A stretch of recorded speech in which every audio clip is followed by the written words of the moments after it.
Really looking forward to all of the different insights that we get from this, because I know even our participants are going to have a lot of feedback from your experiences. I'm a people operations specialist at YOCO, and YOCO is a fintech company based in South Africa that allows entrepreneurs to receive payments and grow their business and the economy through our card machines and our online payment platform. The 2020 lockdown forced many businesses into what was once a setup for in-office operations to very quickly adapt to that new way of working in this remote climate. And once everything kind of went back to normalizing, where people could go back into the office, we took it as an opportunity to explore working remote first or distributed first, and really tapping into the niche markets that we have out there. A lot of business to expand, but it also helped us to get talent that we couldn't find within South Africa necessarily. It also helped us mobilize our people, giving them greater opportunities to work wherever they wanted to work, whether it's within South Africa or outside of South Africa. So partnering with an organization like Workpay has really helped us make that possible. And it's taken a lot of the transactional things, the contracting out of the equation, so that as a people team, we can really focus on the employee journey and the transformational aspect of what the employee's life cycle is going to be at your company. Thank you, Daisy. Okay, thank you so much, Candice. As per people's request, the panelists, I would urge you to turn on your cameras kindly so that people can actually see who you are. Daisy, I think you may have to enable that setting. I'm not able to start the video. Okay, as I'm doing that, Paul, please go ahead, please, and introduce yourself and the organization. Great. Thanks, Daisy. It's good to see all of you. My name is Paul Kimani. I'm the CEO and co-founder at Workpay. We are building solutions to enable companies to expand their teams or people operations with specifically in Africa. So helping them to go through the onboarding process, contracting process, and most importantly, also helping them to be able to handle their payments and also to be able to handle their compliance. So we have operations across most of the African countries, but we are headquartered in Nairobi with an office also in Lagos, but we have ops across most of the countries. So it's quite exciting to be in these conversations as we discuss the ins and outs of how people are managing teams remotely. You know, what happened in 2020 was that COVID and the pandemic accelerated the change of the way companies are working, but not necessarily started it. So, you know, some company has already started working remotely, but what COVID did, it accelerated that. And many companies were caught unaware, and it's a learning experience. I don't think there's one company that can say that they have found the best way to do it, but all of us are learning in the process. And the idea today is to discuss on how we are doing it, what we have seen other people do, and how we can actually support our teams across various locations. Back to you, Daisy. Okay, thank you so much, Paul, for that brief introduction. You'll be able to see the panelists shortly. We're fixing the technical issue from our end. So just to dive into the conversation, we're going to start over. But before we start over, let me introduce myself. My name is Daisy. I'm the marketing manager at Workpay. And I'm also really excited to start this conversation and learn more about remote work. Okay, so the first topic that we're going to go through, remote work, is how to manage remote teams effectively. So I'll just give a chance, Candice, to just tell us briefly about managing remote teams effectively, and how has it been at YOCO, and would she prefer hybrid or remote or fully being at the office? Yeah, please take us through, Candice, please. Certainly. So at YOCO, we've invested, like a lot of other companies have invested, in tools to increase productivity that's really easy to use online, that can be integrated really easily within the teams. But I think it's very important to get the buy-in from employees, especially when they are not used to working with those tools. That's the first point of call, because it's very easy to make the investment, to put the money into it, and it becomes a loss. It doesn't work. People haven't gotten the hang of it, and they don't see the value in it either. So it's quite a big change management process when you do move into the remote work environment, trying to manage performance, manage attendance. And like, I see a few questions around how do we ensure that the teams are efficient, that the output is still high? How do we track hours? So at YOCO, we don't have a culture of tracking hours.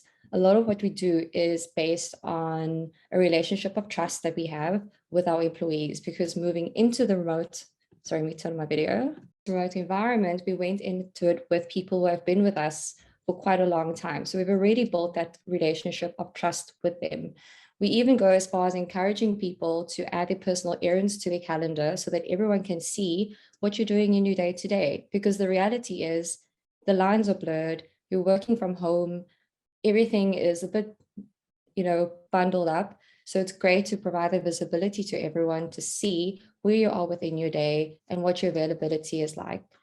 And we know that people who work remotely often work beyond their hours. They work more than they're supposed to work.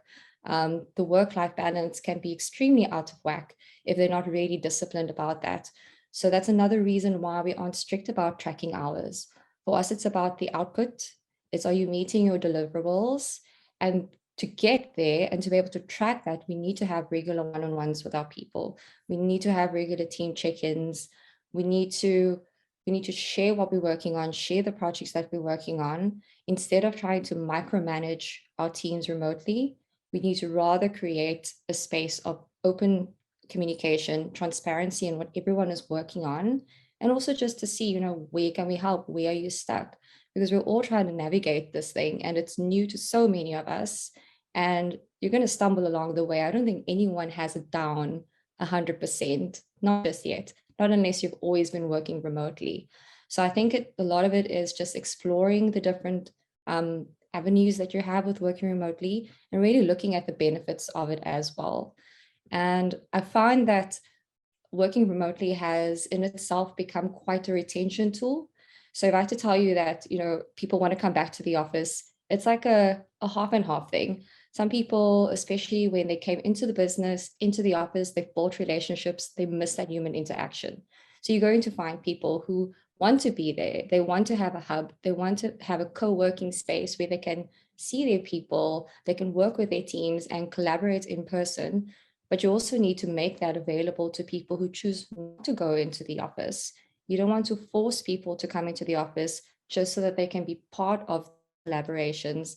You don't want anyone to feel left out of the important things, the important projects, and the important conversations. So it really is a shift in how managers are managing their teams. It's about upskilling our managers to run their teams in this remote environment, and to filter that down to their teams as well. Thank you so much, Candice, for this. Paul,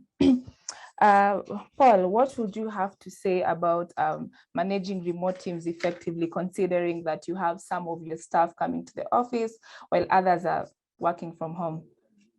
How have you seen the effectiveness of performance and managing remote at large? Who do you prefer?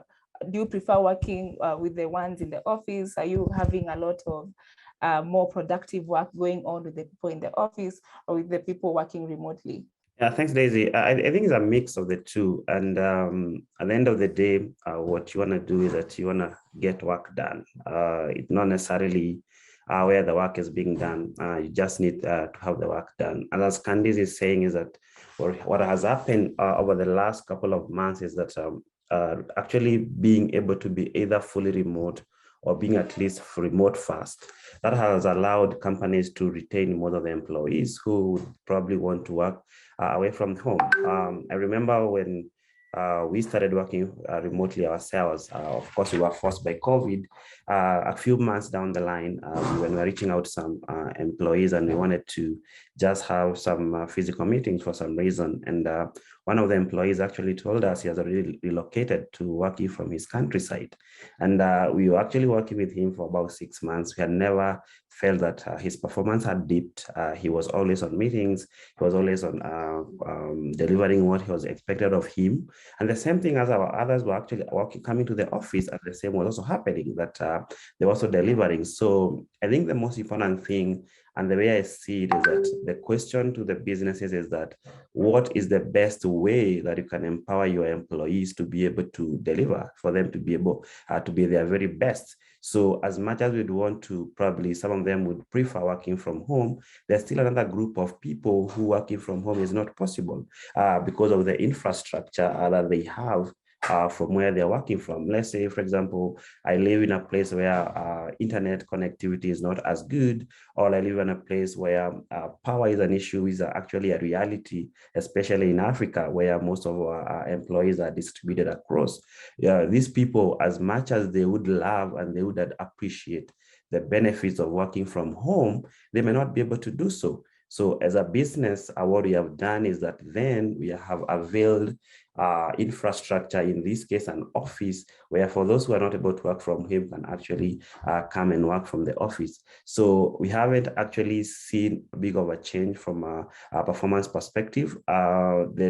There are pros and cons on each. One of the disadvantages of working from home, in my experience, is that people tend to work more, and that balance of when does work start, when does work stop, is not as clear as it would be when you're working from the office. I know we waste a lot of time during commuting, but also that's a very, very good time probably to reflect, probably to just switch off from work and be able to get into the real stuff that is happening outside the work, but when you're working from home, probably you sat on your desk, you're just making short trips to the refrigerator, and then by the time you're waking up again from your desk, you're just going to bed. So the most important thing, in my opinion, is that what remote work has done is it has shifted a lot of responsibility to the managers.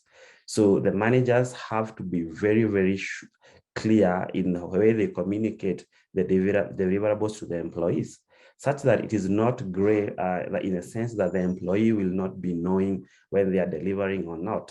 So when that delivery is very, very clear, and then of course, the aspect of trust comes in. So I'm communicating very clearly to my employers and the manager.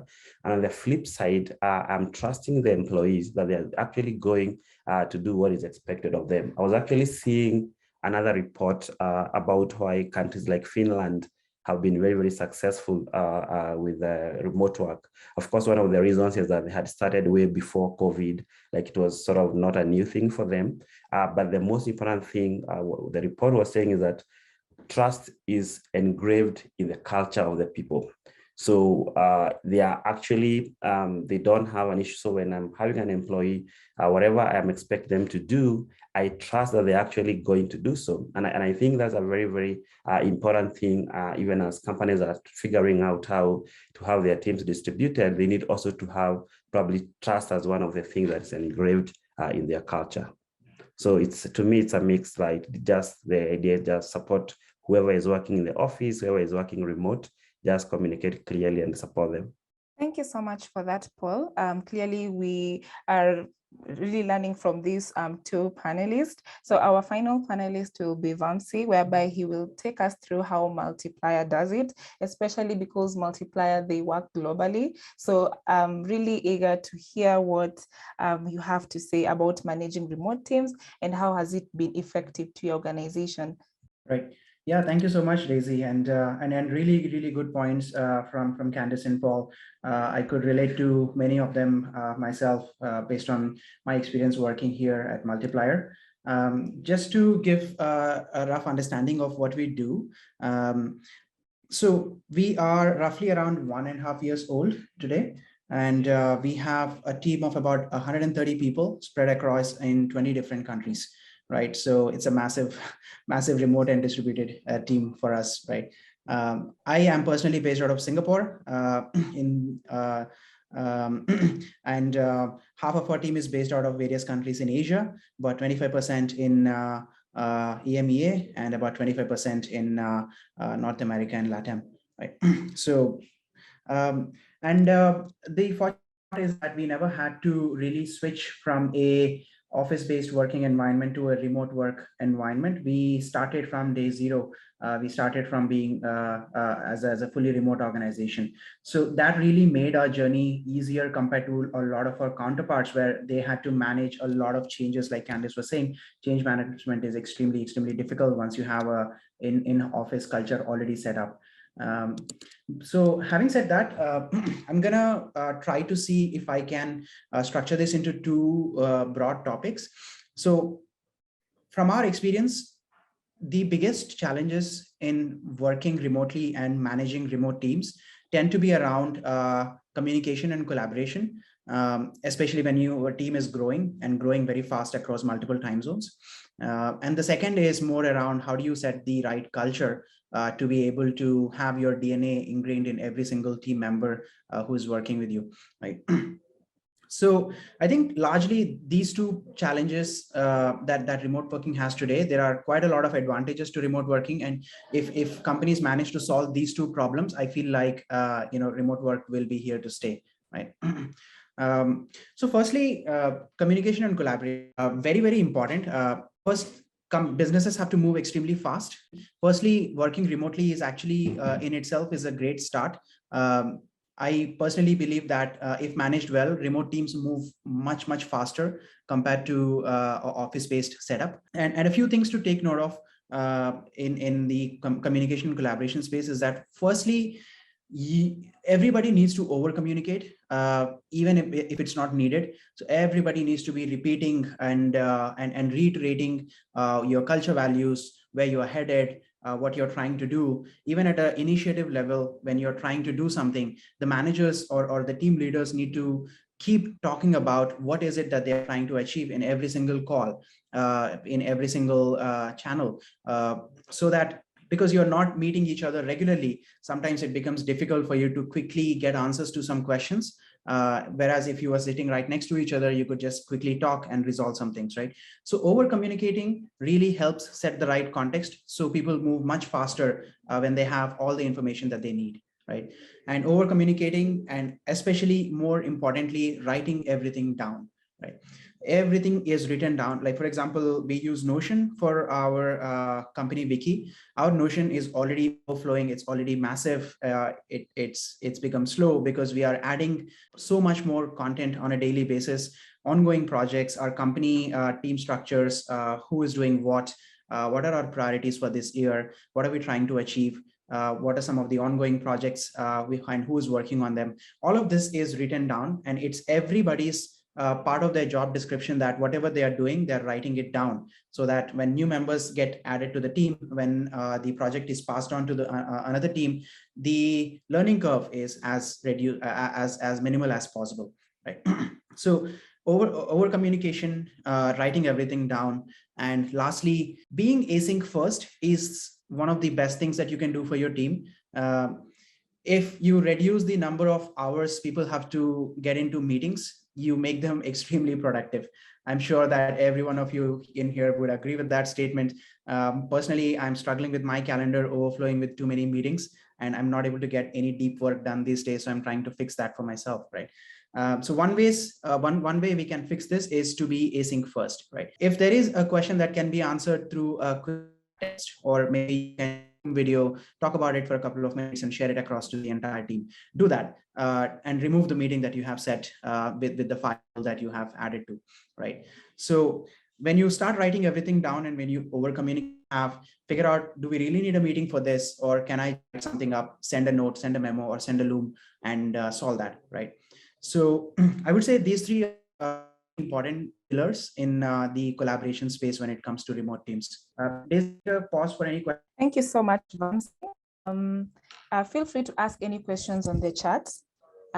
We will go through the Q later. Okay, now thank you so much all the panelists for giving us a brief insight of how you guys are managing remote teams. Moving forward, I would like us to discuss the most asked question. But I believe that since we have already answered some of the questions, I believe we'll just peruse Remote teams communication. So how are you handling remote teams communication? I've had Vamsi has talked briefly about it, but how has it been effective? And do you take any disciplinary action if, let's say, you're working remotely, you have been looking for this person, and this person has not communicated anything, or let's say you have been maybe there's an email that needs to be responded, but you can't get this person online. So how do you actually handle remote teams communication, and what arrangement do you have with your employees? I believe, Paul, you can take this. Great, thanks, Daisy. I think as Vamsi was saying, for remote team to be successful, like communication is at the center of everything. Like you have to communicate and actually over-communicate. The good news is that there are tools out there that will allow you to do so. I think the most popular one that people use, especially those who work with the engineering team, mostly is Slack, where people are actually able to communicate easily, create groups around different products or even different courses that you're doing within your company, and you're able to do so. So, and then the other one is actually putting things in writing, where you're able to record things. So an example is that, especially when you're working with the multicultural teams are in different regions, when you're having kind of communication like you're doing right now, some of the things get lost in probably pronunciation, or people are able not really to understand what you're doing. But that is this experience when you're having teams from different locations, and that then things don't get done. But when you do it in writing, somebody probably you thought were not understanding how what you're trying to build or what you wanted them to achieve, you get surprised by how they're able to do it. So apart from the verbal communication, having meetings using the tools like the popular ones like Zooms and the Teams of this world, I think written communication is really, really powerful. And then also documenting, regardless of what you're doing, department that you are in, I think it's very, very important that you have things documented from day one. That is from onboarding. Are you able to have a very, very clear documentation on how you onboard your team, what they expected to do once they get onboarded, and then once they get onboarded, when they're working with their team leads or their teams or departments, is it also very clear to them what is expected for them to accomplish? I think to me, that's the most important thing. Number one, communicating clearly, having tools that are actually designated by the company, that these are the actually official channels that we use for communication. I've seen even teams use even tools like WhatsApp, for example, creating a group that allow them to be able to communicate very effectively and very fast across various teams. So it's having a very clear communication and also having tools that are set aside that allow that to happen, I think. And probably one of the most powerful tools are things like even Google Docs or Google Workspaces, as they call it, just having a very, very clear shared document that people are able to follow things.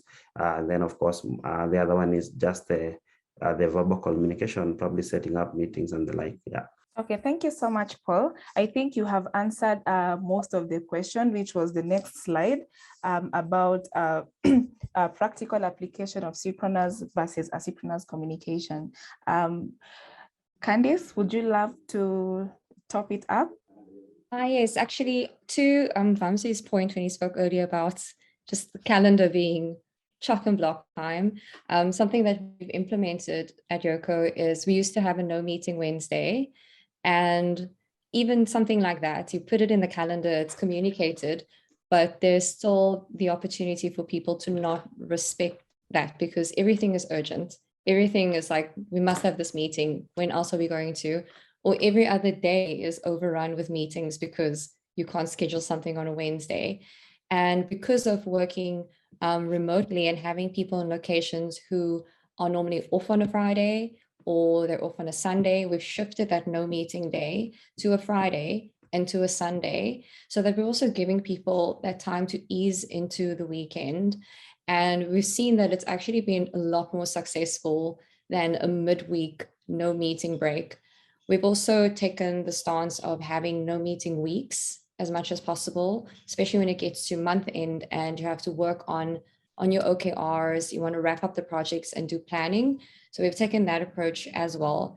And just to touch on the discipline part, because this is actually something that we will see frequently, is where someone is not online, it's seen as they are not working, they're not available. And I think this is an assumption that we jump to much too quickly. I think as managers, as people teams, we jump to that assumption too quickly to think that if I'm slacking someone and they're not responding to me right now, are they working?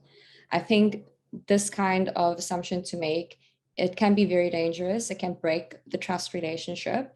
And we need to figure out, how do we train our managers to investigate these types of instances?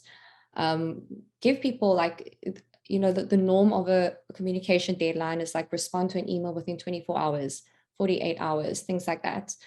But I think if you use your Slack in a way that shows your availability, show that you're offline, show that you've paused your notifications. This is why I'm not answering right now. Just having this kind of practice of visibility and, as Vamsi said, over communicating is really key to help retain that trust, I would say, in this remote environment. And also speaking to not having a meeting for everything, not to feel stressed. It's okay not to respond to everything immediately as it comes in, but they need to be responsible enough to know when they should, to not leave things hanging, to be available when they are available, and to tend to their tasks when they need to. So there's definitely a responsibility from both the manager side and the employee side as well. Yeah, that's my take. Thank you so much, Candice. Definitely my take home is over communicate. Also use channels like Slack. You can implement Slack channels to have a balance of communication within the organization. I've seen most organizations using that tool. At the same time, communicate. I think that's the key thing for remote teams to work. So I really don't want to dwell into communication because we have some critical questions which have come in through Q&A and also from the chat, and this conversation is really about to heat up. So let's move to the next slide, which is managing remote teams training. Let's just talk about it briefly, and then now we move to the I would say hot topics. So I would love to hear from Vamsi how they manage the remote teams training. Do you, in Multiplier, do you guys have training sessions, departmental or company-wise? Do you add benefits to your employees when working remotely to learn something new, let's say courses for a specific job role that they're working on? Like perhaps marketing, and I know Workpay pays for short courses for their employees so that they can improve their skills. Do you have such an arrangement for Multiplier? Right. No, very interesting topic, Daisy. So just we sort of faced, we learned the hard way that setting up a proper training program is very critical when companies scale. Especially when there are quite a lot of new joiners who might feel lost otherwise, and they might get stressed out if they don't have the right training that was given to them before they start doing their job. So what has worked so far for us in a nutshell, one is having a very clear onboarding program. So for the first 2 weeks at Multiplier, once a new person joins, they just go through the onboarding program. They are not expected to deliver any output. Right. The first 2 weeks are entirely about learning about the company, learning about what we are doing, what are the various teams, what are they working on, who is in that team, and all of this is documented, like I mentioned before. Every team manager records a 5-minute video where they talk about which team they are managing, what that team does, in what scenarios can someone reach out to one of their team members, and where are they available, etc. Right. So we have these teams. Every team has its own introduction video like this, and every team has their own workspace where they document what are they currently doing, and and the org structure for it. So this way, what happens is that once a new team member joins, they have a very immediate idea of the entire org, who's working on what. And when they have questions or when they want to get some time from someone to understand a certain topic, they know exactly who to reach out to and set the right context, right? So that's something that we do very diligently over here. And of course, like post the onboarding, there are usually ongoing training sessions as well. So the ongoing training sessions may feel like a bit of a redundant thing to do, but that definitely helps a lot. So the ongoing training sessions typically tend to be done by the team managers themselves, and mostly focused on cross collaboration, right? So a team manager going to the other teams and sort of like spending some time with them to help them understand how has their work evolved over the last, for example, say 3 months. What are their quarterly OKRs? Why are they doing what they're doing? And what do they require from the other team, right? So this way, there's also the information silos get broken down, and people have access to the information whenever they need it, right? So these are some of the few things that we do here, which have worked out very well for us. Thank you so much for that. Kindly note, everyone, you can send in your questions to the chat or Q&A.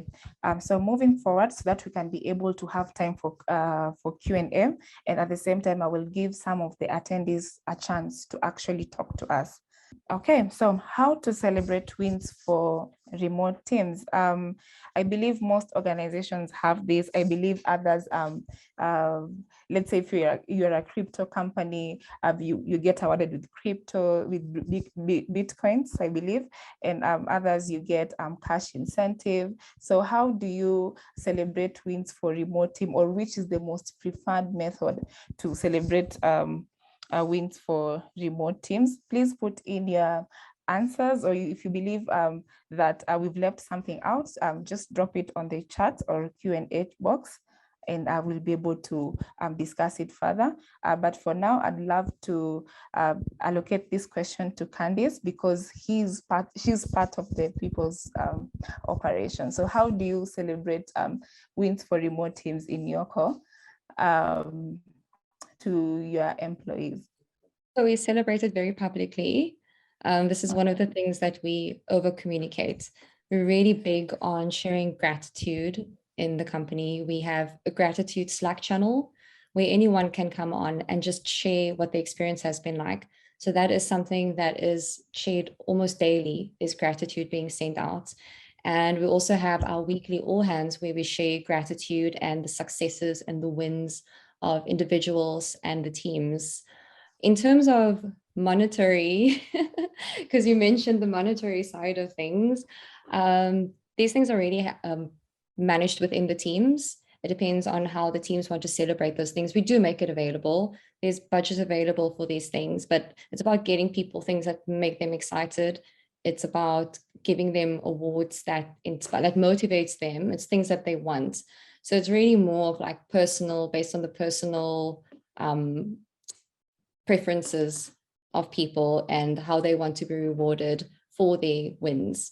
But otherwise, we're really, really big on making sure that every single win and success that someone has is shared across the board with everyone so that we can all celebrate it together. We never shy away from celebrating these things and making it public. Okay, thank you so much, Candice. I will pass this question to Paul as well. I would love to hear how you celebrate wins for remote teams, especially at Workpay side. Yeah, thanks, Daisy. So I think the most important thing you learn over time when you're doing a remote team is that how do you still make them feel like they are part of the company, especially if we are doing hybrid. They might feel that probably the people who are working in office are more closer or are more connected to the company as opposed to the ones that are working are fully remote. And I think the most important tool that you can do that is doing the celebrations publicly, as Candice said, that regardless of where somebody is working from, are you able to actually communicate and from a company-wide perspective, and people are able to see so and so, as much as they're working remotely, they're actually getting work delivered, they're actually winning, and that's very, very important in the sense that it even motivates the other team members to be able to do that. So apart from that, for us, we also have gifts that we give to our employees. Again, this doesn't have to be monetary. It could be anything that would be sort of something that an employee would feel nice of having. One of the things that we usually have is what we call Employee of the Month. So this one is pulled by different teams, by different team leads, and then from there we have one employee, and then that employee gets awarded, and of course that is communicated across the company. And what we have found that is then at the end of the year, what we do is that we've now put together the many Employee of the Year award, Employee of the Month award that an employee gets, and then we get an Employee of the Year, depending on who was able to really get most of the Employee of the Month awards. And what we have found that is that people get motivated. People actually at times feel the appreciation that their colleagues are actually appreciate the kind of work that they're doing, especially for some of the not people-facing departments like engineering, for example. You know, most of the time they are just interacting with a very, very close, small team, and they are mostly interacting with machines. But when they get to be recognized at a company level, what I've seen it actually really motivates them. It actually really encourages them, and they actually see actually whatever we do, it actually has an impact not only to our customers, but also to the people that I work with. And I found it to be really, really gratifying to them. Thank you so much, Paul. We would love to hear how you celebrate remote teams on the chat box, especially if we have people operations or we have anyone in the management board. So kindly just drop in your wins on the chat box. We would love to hear how you guys celebrate remote teams. Moving